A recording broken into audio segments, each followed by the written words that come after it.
Hey everybody, welcome to Too Old for Comics. I'm Steve. And I'm Mike. Hey Mike, you know there's a Captain Marvel movie coming out? Yeah, Shazam! The Big Red Cheese? No, not that guy. Oh, damn it. We're talking about the Marvel, Captain Marvel, the Marvel Comics Captain Marvel. Yes. That's Shazam you're thinking of. Call him Shazam, goddamn. Shazam, yeah. Because you can't be copyright infringement now with Marvel Comics. No, so Marvel took care of that in the 60s or 70s. I don't know if you could, I only know there's a movie coming out because I've only seen 444 posts just today on every social media feed that I have that there's a Captain Marvel movie coming out. Yeah, and part of what happened with Rotten Tomatoes, as Steve was talking about a few episodes back, that also made us aware that there's a Captain Marvel movie coming out as well. Yeah. Unless you're living under a rock, then you know the Captain Marvel movie coming out. Stop playing stupid, Mike.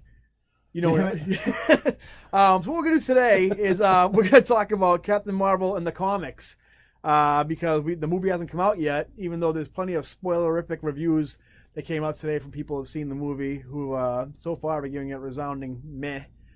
But we won't do that. We won't give any spoiler reviews when we do our Captain Marvel movie review. When we see Captain Marvel, you'll get the real tried and true review. You're not gonna get that shill bullshit or like agenda bullshit. We're gonna give you what we really think about it. We're just a couple of schmucks from the sticks who we're not getting paid by anybody. Trust me. And I basically want to see the end credits to see if it has anything to do with Infinity War. We shall see. So anyway, what do you know about Captain Marvel? Not much. I know about the Kree race, Captain Marvel. I briefly know some about Miss Marvel. Not much. Wasn't a character I really followed that much. I know next to nothing about Captain Marvel. I can fake it pretty good. We'll start with the first Captain Marvel, which is Marvel. Dumb. Yeah, they. I think that was when they were still trying to do the whole Captain Marvel DC. Yeah. What can you do? Yeah. What's in a name? Was that Shakespeare? So they did the Marvel. Yep. Captain Marvel came out in 1967. It was created by Stan Lee and Gene. His name can't be pronounced Colan. Is it Gene Colan? Gene Colan. Oh, yeah. Gene Colan, and was then who also Jerry Conway helped create Miss Marvel. That's right. Yeah, that's correct. He did. Roy Thomas and Gil Kane kind of did the series back when he had the green helmet and the white suit, the Kree battle armor. That went on, and then Jim Starlin kind of took over the book towards the end, or maybe when he came back for a little bit in the 80s. That was that ran from 1967 and 1979. And yeah, that's what happened with Captain Marvel. He did some really cool Silver Age adventures, and then came back in the 80s, 1982, and died. Yeah, died of cancer. What, from some type of moon, like rock on the moon, dust or some shit like that gave him cancer or something? Or couldn't tell you, because 1982 I was born and Captain Marvel died. Yep. And well, I think I have the trade somewhere in my collection over there, but I remember him dying of cancer. Not me personally during that time frame, because I wasn't even born yet in 1982. Yeah. E.T. was just coming out in the theater. Yeah, that was. See, yeah, everybody knows that Captain Marvel died of cancer, but I've yet to read the story. That's on my bucket list, I guess. Marvel came back one more time in a Secret Invasion. Mm-hmm. He was a Skrull sleeper agent. See, I thought that was a phenomenal story. It was, yeah. It was really great. I love Secret Invasion. Yeah. I don't care what anybody says. And it seemed like this. He was a sleeper agent, but he was actually, I think if I remember correctly, he was a good Skrull, good guy Skrull. So. Well, I think in the Secret Invasion, a lot of the Skrulls who were like sleeper agents were so devoted, or like they submitted so much to the "she loves you" whatever it was, that they actually believed they were those characters. So like it wouldn't jeopardize their cover. But yeah, I think that was a good story. There's also an Avengers miniseries, which Captain Marvel was in it, but it was called the Avengers, Dead Avengers, or something like that. Was it? Yeah. They came out after Earth X in the Earth X series. Oh, where okay, Captain Marvel was a big. He's kind of like the Jesus of the of the heaven there, or whatever. There's some alternate versions of Captain Marvel. There's like the Ultimate Captain Marvel and stuff. Yeah. We won't get into that. But I remember it was being. I honestly, all I remember is it being Captain Marvel. I'll have to take your word for it. Number 2 would be who's actually featured as a little tyke in the new one, I guess, is Monica Rambeau. Her no relation to John Rambo. Oh, man. I wish. Maybe it'd be cool if actually Did a crossover? Yeah, crossover, Sty. or maybe her father is John Rambo. Yes. Sty Stallone, I know you're hearing this. Come on. Guardians of the Galaxy, it's a dying franchise. Jump off that ship, get on the Captain Marvel train. Yeah. So yeah, Monica Rambeau, she was created by Roger Stern and John Romita Jr. One of my favorite creative teams from Amazing Spider-Man, which was actually the comic that she was introduced in, was Amazing Spider-Man Annual number 16, again in 1982. When we weren't born. Great year. Yeah. The debut of Drew Barrymore, and Of what was it, E.T., yeah, and no, what else? it just went all downhill after that. Well, I wasn't, my brother was, he was born in 81. I can't really say anything much about 82 because I wasn't around for it. Around for the No, 83, that's a year, let me tell you. So yeah, what was it? Amazing Spider-Man Annual 16, 82. She came out, and she was actually she was a leader of Avengers for a while, as Photon. As Captain Photon, Marvel. yeah. Well, she was Photon later on, and I think in the West Coast Avengers, and that's a new book too. Yeah, they rebrought West Coast Avengers too. Yeah, cool book. Yeah. So yeah, she became that series ran for 2 issues, long stint with Captain Marvel, and then she became Photon. Was in a couple other stories.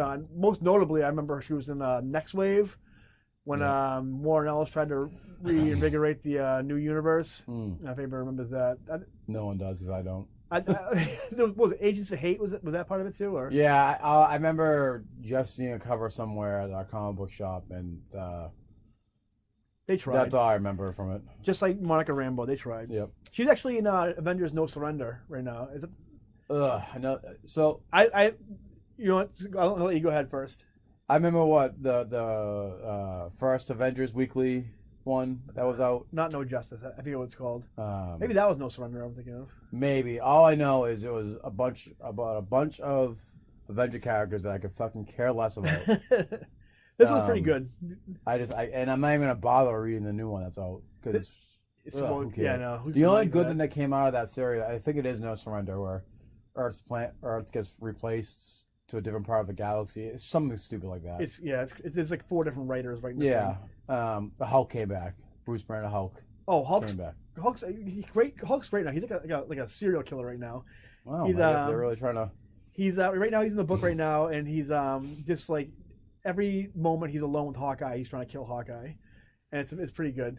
It's only I think it's like 4 issues in right now. Yeah. But check it out if you want to read a cool. Beautiful Alex Frost covers. I will say that. It's true. What do we got next? Number 3, Genisville, the illegitimate son of Captain Marvel. He came out. When did he come out? 1994, I think. He was actually called Legacy at one point. That was the Peter David one, right? Was that the Peter David one? Kinda. Oh wait, is that the one that had the ponytail and a fucking jean jacket? The one I always thought was Quasar. Yeah. But he was Legacy, and he came out there on the Marvel Edge books, which was came out in 95, had Doctor Strange and Ghost Rider. Yeah. Just proof that Marvel deserved to go bankrupt in the 90s because the first issue of I've actually read. There's only 6 issues of Legacy for one thing. Rightfully so. And the first issue, it says because no one demanded it, but too late, you already paid for it, sucker. This is just going to show you that the Marvel just had money to throw around. Yeah. But he's Genisville. He's an asshole. He's. Why do I remember him being in a fucking ponytail and he did have a ponytail, jean jacket with no sleeves? Because he had all those things. That's all right. That's what I remember as. He had fingerless gloves. He had a ponytail. He had the jacket. He starts off the issue of the series. What a '90s douchebag would look like. So '90s. He's on his face, ass up, drunk. He's just a prick. It's so dumb. It only lasted 6 issues. It was written by Fabian Nicieza, I think is his name, the guy who helped co-create Deadpool and he was an artist too, right? He was a writer. He actually All was wrote a bunch of X-Men stuff. Yeah. And Ed Benz actually, who He was a great artist. yeah, Still is. that was him pre-Wildstorm. But he did that series. It's funny because when I was going through those issues, I skimmed through them really quick, and the last issue is a 4-part storyline. It says part 1, and then it's canceled after that. But don't worry, Legacy comes back, or Genis Vell comes back, and Kurt Busiek and Carlos Pacheco do this awesome Avengers story called Avengers Forever. I do remember that. That was a phenomenal story. It was great. Time Displaced Avengers. Yeah, a bunch of different time displaced Avengers on a team, which I actually thought the Endgame was supposed to be called Avengers Forever. Yeah. Which would have been cool because it would have been Avengers 4 and Forever, and I like Batman Forever. Yeah. So, one of few. Yeah. What the fuck was I saying? Oh yeah, okay, yeah. So we get an alternate version, time displaced Genis Vell, who has like the starry skin, the white hair. See, that's the Captain Marvel I remember the most. Yeah, and I would love to recollect that series because Peter David does it. It is, yeah. And he also brings back Spider-Man 29 for a few issues in that. Peter David is one of my favorite Marvel writers ever. He wrote except his current books that have been out for Marvel, like Scarlet Spider or I had Spider-Man 2099. I think he's just trying to pay the IRS right now. Well, I can't really blame him for Spider-Man 2099 because he couldn't really do anything with that character. Yeah, he was actually. Well, I got to mention who Fabian Nayas didn't create Legacy. Genis Vell. I got to backtrack for a second. It was actually created by Ron Mars and Ron Lim, two of the most 90st creators you can think of. I don't really like Ron Lim's artwork. I liked Ron Lim on Silver Surfer. He's a definitive Silver Surfer artist. And Avengers. I mean, Iron Man 2, I think. He did, yeah. He also did the last half of Infinity Gauntlet. Yeah. What was one George Perez? Is that the one George Perez started? I think so, yeah. And then Ron Lim took over, and I was like, what are you doing? Well, I think my problem with him is that, which is most of my problem, is Mark Bagley was my favorite Marvel artist at the time in the 90s. And Ron Lim was on Spider-Man Unlimited. Was he? During the Maximum Carnage storyline. And oh, yeah. After that, and it was just... See, he's such a letdown from what I was seeing from Mark Bagley and whatnot. He's always like categorized as a 90s artist. For me, he's like more... I don't know. Maybe I just don't remember the 90s that much. For me, when I think of the 90s, I think of like McFarlane, Liefeld, and those guys, Jim Lee. But I guess he's synonymous with like 90s, like, you know... I thought he was more 80s. Yeah. Anything else. What do I know? Yeah. So yeah, anyway, so in Avengers Forever, we get a spin-off title, which you mentioned with Peter David and Crisscross. Not the child. Not the child rappers. Yeah, not the with their pants backwards. Everything backwards. Yeah. Crisscross will make you want to jump. So uncomfortable. I don't know what that was all about. But yeah, Crisscross is an artist. Actually, he's actually a pretty cool artist. I think he does graphic design now or something like that. Or he's not doing comics. But that there's came no up. money in it. Yeah, as it turns out, there's no money in comics. Yeah. So they did in 1999. They launched the Captain Marvel series, which was fucking excellent. Yeah. I remember eating that book up when it came out in '99. I was reading a lot of Marvel books. I think I had a few issues of that. That's why I liked it so much. Yeah. And then it had Rick Jones. Yeah, and when you told me that he brought back Spider-Man 29 for a few issues, I couldn't find the issues anywhere though. That's the only problem. It was such a Peter David book, just like, you know, it had Maestro in it from Future Imperfect. So basically, anything that he helped co-create or created is in that book. Yeah, if you're reading a Peter David book, I mean, it's like, you know, it's like an extended universe, like any book he writes. That went from 1 through 35, and then Marvel got Joe Quesada took over as editor-in-chief at Marvel, and Bill Jemas was, like, I think president or something like that. If you guys aren't familiar with that era, it was a great era for Marvel. I think it was like just like a shot of adrenaline for Marvel. But right after the bankruptcy. Right after the bankruptcy. I can't say what you want. Joe Quesada and Bill Jemas saved Marvel Comics. They did. But on the other hand, though, also on the different side, the other side of the same coin, Bill Jemas was a complete asshole. I've heard stories of him like wrestling fucking employees in the building and like, you know, having people's jobs up for like, you know, debating on who won an arm wrestling match, keeping their job. Wow. But he did have one great line though when he kicked Chris Claremont off X-Men when Chris Claremont came back from a second time, and he said, "I went to Harvard Law, and if I can't understand these comics, then fans can't either." Which I guess kind of made sense because Chris Claremont's second run X-Men was a little bleh. Yeah.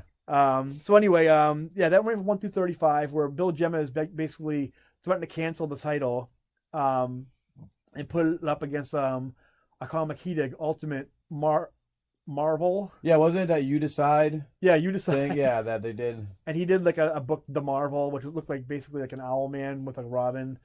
Yeah, none of those books saw the light of day. I'm like, I think it was just the one issue each, and just a gimmick. Yeah. Just to boost sales for Captain Marvel. Yeah. So they in 2002 they renumbered Captain Marvel. Chris Cross actually had a different art style. He started doing the old color right over the pencils look, which I hate. But in that series, Janice Vell went like completely insane, like and schizophrenic and all that stuff. And it was a really, really weird book. Again, a very Peter David book. Yeah. In that book, we ended up getting introduced to Noah Var, who was actually Captain Marvel. Oh, Janice Vell's sister. Yeah. We'll get to her in a second. So anyway, that book was awesome. The first volume was awesome.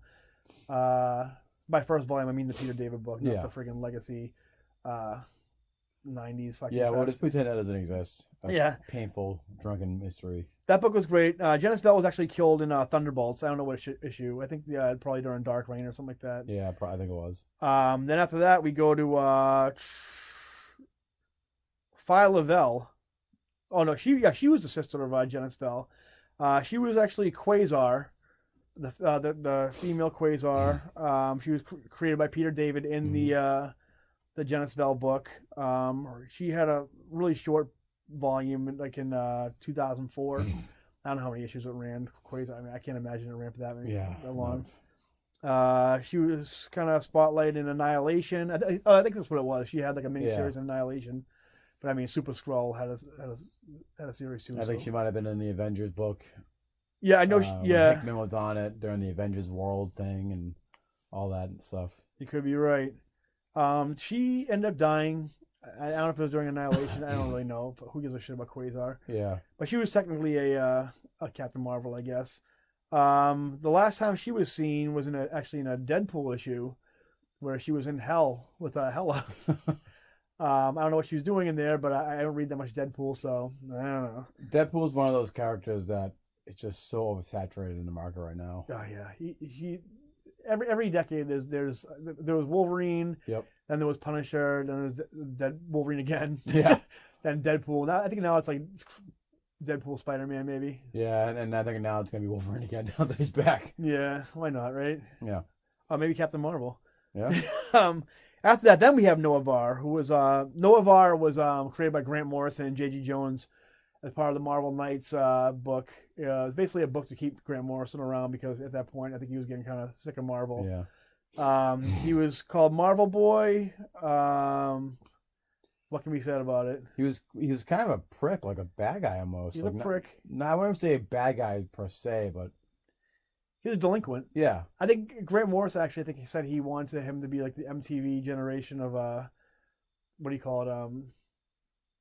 Captain Marvels, I guess, which is weird compared. I mean, around 2000, too. I mean, MTV. How relevant was MTV at that point? It stopped being relevant a long fucking time ago. Then again, I think 2002. That was like during the Osbournes and shit. So maybe it was pretty relevant. I don't know. Well, the Osbournes were hilarious. Yeah. But after that, it's just knock it off. Yeah. Not for music videos anyway. Yeah. So yeah, Noah Var, Marvel Boy. He was in Dark Avengers for a while as the Dark Avengers Captain Marvel. He was in Young Avengers, and was the last time I saw him was in some kind of one of the many Inhumans books. He might be dead. I think he might be dead. I think he was killed off. Yeah.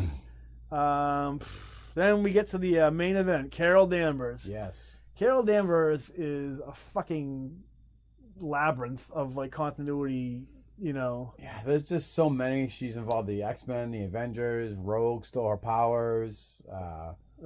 It's just so much. They try to it's a lot of baggage. Yeah. So she was created in 1968? 77. Well, Ms. Marvel. Miss Marvel was 97. Okay, all yeah, right. she was a supporting. She was created in the Captain Marvel book, the original one. All right. And then she got her own series in 1977 as Ms. Marvel. And that was by Roy Thomas and Gil Kane. Okay, what happened in that? I'm trying to think. Like I said, there's so much to unpack there. Yeah, she's going binary because she can get powers from the white hole or the something. Okay, yeah, we'll do binary right now because Yeah. that's the one we were talking about just a few minutes ago before we started recording. Binary was basically when Immortus, the Avengers villain, who's also Kang, I guess, and somebody else too. He brought her back in time to an alternate, maybe timeline, and she was basically this is a controversial story. She was basically raped and impregnated in that, given birth to her son Marcus. Then at some point during that storyline was jumped into the future with her son into another alternate timeline future and fell in love with her son. I'd go binary too if I was have sex with my own child. Oh my God! So yeah, I mean, cuckoo bananas for sure.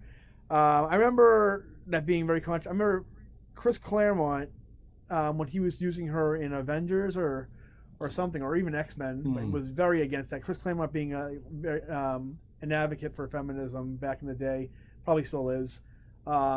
He basically erased that out of continuity. I will say this, regardless of whether he was a feminist or not, he did the right thing regardless. He was great. Well, I think he definitely by erasing that from continuity. Yeah, I mean, if you look at his X-Men run, it was littered with strong female characters and stuff. So I mean, he did the right thing. Chris Claremont, he's the truth when it comes to Marvel. Him and Peter David are in my top 5 definitely for Marvel writers. But yeah, he so what he ended up doing is having a storyline where Rogue takes her powers. Carol Danvers is right. You know more about that? I only know. I only know it first. I first found out about it from I think the X-Men cartoon. I was just gonna say the same thing. That's where because at first Rogue could just steal people's powers, and then a few hours later she'd be back to being stealing people's powers. I think it wasn't until she, in the book, and even in the cartoon, she stole her powers, and that's where she got her super strength from in the flight permanently for some reason. I think she did the thing where she held on too long. Yeah. I don't know. I don't know how for just Captain Marvel or Ms. Marvel at the time, she just stole her super strength and her personality pretty much because she was in a coma for a long time. Yeah. From the cartoon anyway. I mean, pretty much all my intro X-Men knowledge is from the cartoon. Yeah, mine too. That's where I know most of it. And I think that's why all those 90 costumes are just my favorite costumes, especially the Cyclops one. But again, we digress as always. But I don't know how or why she only kept, which is fine because it makes Rogue pretty awesome. Yeah. So just zap, get your powers for like 10 minutes, and then. See, that's the thing. I don't know how many hardcore Carol Danvers Captain Marvel fans are out there, but for me, the good thing about having Carol Danvers in the MC universe in the movies is you get Rogue now. Yeah. You can introduce Rogue, and I hope to God they do that because Brie Larson, that would be awesome to be some part of the maybe Captain Marvel 2 if they get one. Oh, do it. I mean, they're definitely gonna do X-Men for sure. Yeah, and I would definitely do that storyline because honestly, how long is Brie Larson gonna last? She's only one movie in. She seems about as interested as doing this as I am in I think they definitely miscast her. I don't see her as Captain Marvel. Yeah, I think originally they wanted who's John Krasinski's wife, Mary Poppins. Jeez, I can't think of her name. She was supposed to be Black Widow. I think Charlize Theron would have been a good. Captain Marvel. I mean, it's nothing to do with the controversy that's surrounding her now and whatnot. It's just I don't see her as Captain Marvel. Plus, she can't act. I don't see her as anything. I saw her. I've only seen her in 3 movies: Kong Skull Island. Scott Pilgrim. I've seen her in Scott Pilgrim vs. the World. I didn't know it was her. She plays herself. Yeah, just like a bitch. Yeah. No offense. I mean, nothing to do with any whatever controversy surrounding her. I don't see her as Captain Marvel. No, she looks disinterested and about as charismatic as a nosebleed. So anyway, you got her acting lessons from a plank of wood. Yeah. So yeah, that's yeah, we kind of went off a little bit for. We should change the tool for comics to off on tangent. Yes, we'll do a comics. tangents episode. Yeah. Yeah.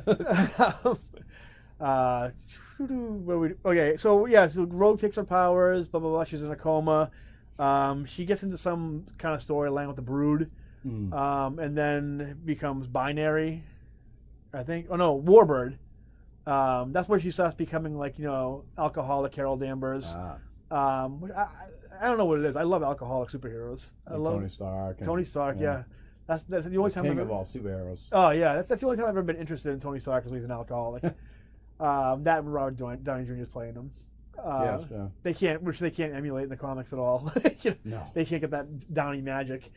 So yeah, she becomes Warbird. The only thing I really remember of her as Warbird is being on the Kurt Busiek, George Perez Avengers, and in a couple issues of Wolverine where Eric Larson was doing it, where she was basically at bars playing pool, getting shit faced with Wolverine, and her being like fall over drunk, and Wolverine being like, I have a healing factor, so I don't get drunk. And that's how I found out that Wolverine can't get drunk. So thank you, Eric Larson. So she becomes Warbird, and then basically she stays that way, and she becomes Ms. Marvel again, and then House of M happens.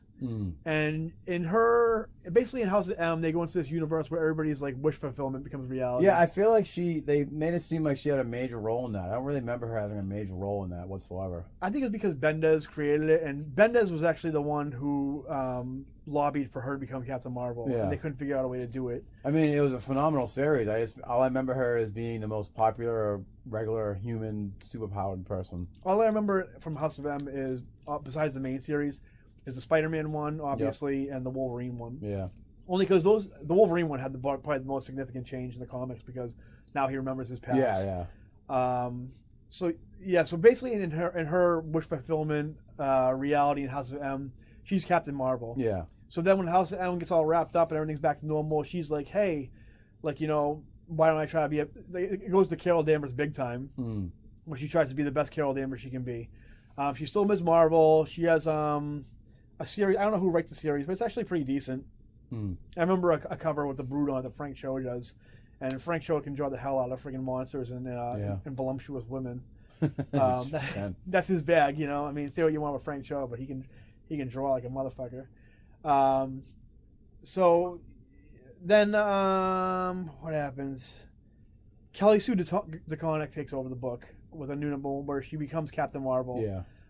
Basically, okay, so how that happens is during that time she meets up with the Skrull Captain Marvel, and he of course dies because all the Skrulls die at the end of Secret Empire, and he gives her, because he thinks he's Captain Marvel, gives her his blessing to become the new Captain Marvel, and everybody's kind of like no, you're not Captain Marvel. But she basically gets the blessing of Captain America, who's like the most respected character in the Marvel universe, I guess. So then Kelly Sue DeConnick takes over. This starts the new Captain Marvel #1s, which goes 10 times. Yep. She gets relaunched 10 times in 5 years. Yeah. That's Marvel's new thing now. Let's relaunch the book so we can get more sales. Yeah, I mean, a lot of people say because Carol Danvers sucks. I mean, say what you want with the character if you're interested or not. But I mean, a lot of that has to do with Marvel just revamping its titles over and over again. It doesn't. I mean, not necessarily has to do with sales really. Although I've read a couple issues of each series, and the Kelly Sue DeConnick one's all right. But I mean, other than that, I mean, whatever. You can't get good talent on it, I guess. I would think. I think lately what kind of sullied her rep in the comics anyway is Civil War II. Yeah, Civil War II was absolute garbage. That was a book that should have never came out, but Civil War, the movie came out, so synergy. I'd rather them just fucking re-release the original one. I think the thing with that was I remember when Civil War, the first one, came out, and Brian Bendis was very outspoken, I wish I wrote that fucking book. Yeah. Which he probably would have wrote better, to be honest with you. Yeah. I mean, I like Civil War, but Mark Millar wrote people so out of character, it was ridiculous. That was the beginning of House of M. Civil War was the beginning. Oh yeah, of the awesome summer miniseries. But then Marvel's like, we're gonna do one every summer. Yeah, around World War Hulk, I was kind of tapped out at that point. But Civil War 2 was just like a complete flop. Carol Danvers basically turns into like fucking just a complete like, irredeemable asshole. Yeah. They have this Inhuman called Ulysses, I guess. I've only kind of skimmed through the Yeah, issues. he was able to see the future. And, Yeah, Minority Report, pretty much. yeah. Where he has like these cognitive abilities, kind of see in the future and see crimes before they happen. And everybody's like, people like Iron Man, who was like the villain of the original Civil War, is like, this guy needs to like, be free to do what he wants. Like we have no right to like, And Carol Danvers is basically like, no, we need to use him as like a Minority Report type, like, and like, so we can stop like, crimes from happening. And From Miles Morales killing Captain America. yeah, so it's a mess. It sucks. And that's what basically everybody kind of goes sour on Carol Danvers. And that kind of brings us up to speed with the comics. We got a movie coming out now. Yeah, we're going to try and see that this weekend. We're going to give a spoiler-free review of that. Yeah. We still will put spoiler alerts just in case. We do happen to slip, this happens to this person. But, yeah, I think we're going to try and just give a spoiler-free general opinion and not kind of like... Give an honest opinion. Yeah, we have no skin in the fight at all. Yeah. Are you looking forward to it? Not really. Me neither. And this has no. I don't really care for this character, and it has nothing to do with anything that's being said in the press. The only thing I remember most from it is because I'm a huge Spider-Man dork. Yeah. That Spider-Man and Captain Marvel dated for a very brief period.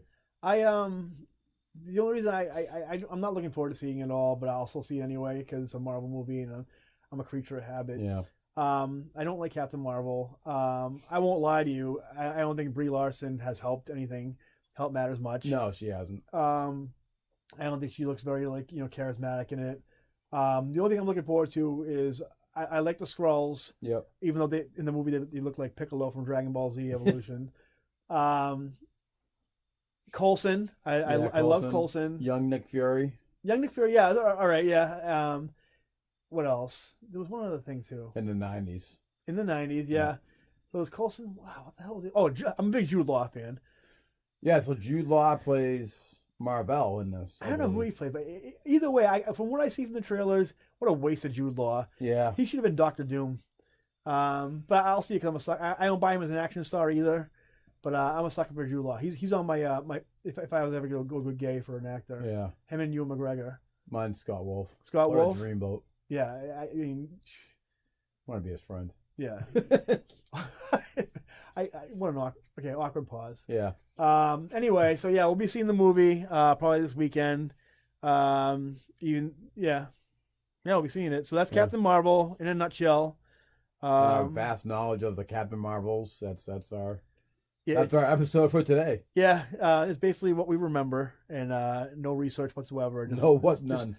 We could be wrong, could be right. I don't know. You tell me in the comments. Yeah. Or don't. We'll take them seriously and then not ever read Captain Marvel again. But all right, you let us know if we're wrong. Yep. Remember to like and subscribe, and that's gonna do it for today. We'll do better next time. We'll do better next time.